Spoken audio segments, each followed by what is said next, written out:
Don't close your eyes, because even a split-second blink is an invitation for them to move.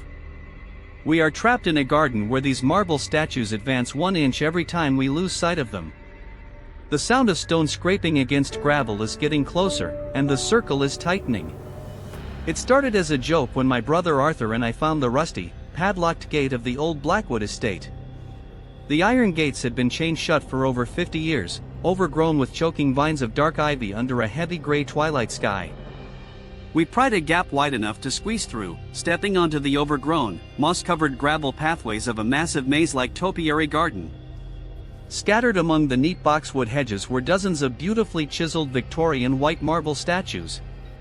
There were weeping ladies hiding their faces, hooded monks, headless soldiers, and smiling cherubs, all frozen in time. The air was damp and cold, carrying a strange scent of ozone and wet silt. Arthur pointed his flashlight at a tall statue of a weeping lady standing near a gravel fork. We walked past her, looking for a way into the main manor house. But 10 minutes later, when we doubled back, something felt wrong. The weeping lady wasn't where we left her. She was standing in the exact middle of the pathway. I laughed, telling Arthur he was losing his mind. But then I noticed a clear, raw scrape mark in the damp gravel behind her marble pedestal. I pulled a metal ruler from my backpack and measured the fresh groove. It was exactly 1 inch. We laughed it off, assuming someone was playing a prank. But then, Arthur blinked. A sharp, heavy stone grinding sound echoed behind us. Scrape. We spun around. The weeping lady was closer.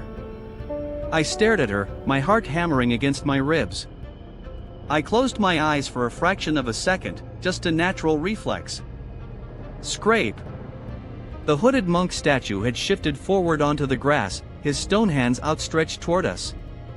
Fear, cold and absolute, washed over me.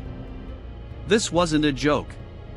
It was a game with no escape, and the rules were terrifyingly simple.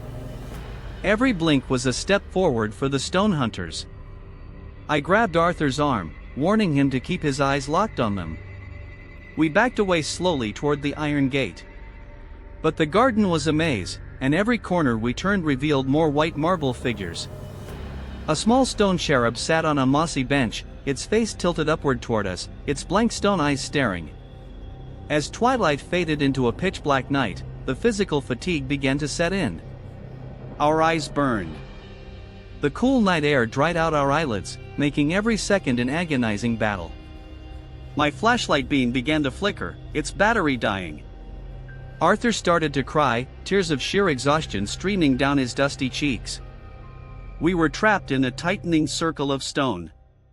Every time our eyelids fluttered, the grinding sound of solid stone breaching our safety echoed closer. I tried to blink one eye at a time, but the brain's natural response to sleep is overwhelming. My flashlight died completely, leaving us in the dim, flickering light of a distant garden lantern.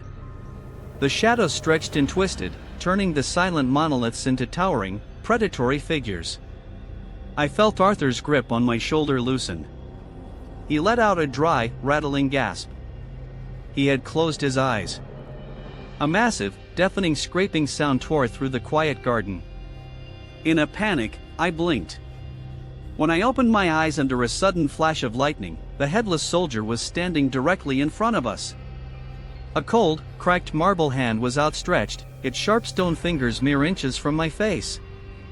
I am staring at it now, my eyes burning, tears blinding my vision, knowing that the very next blink will be my last.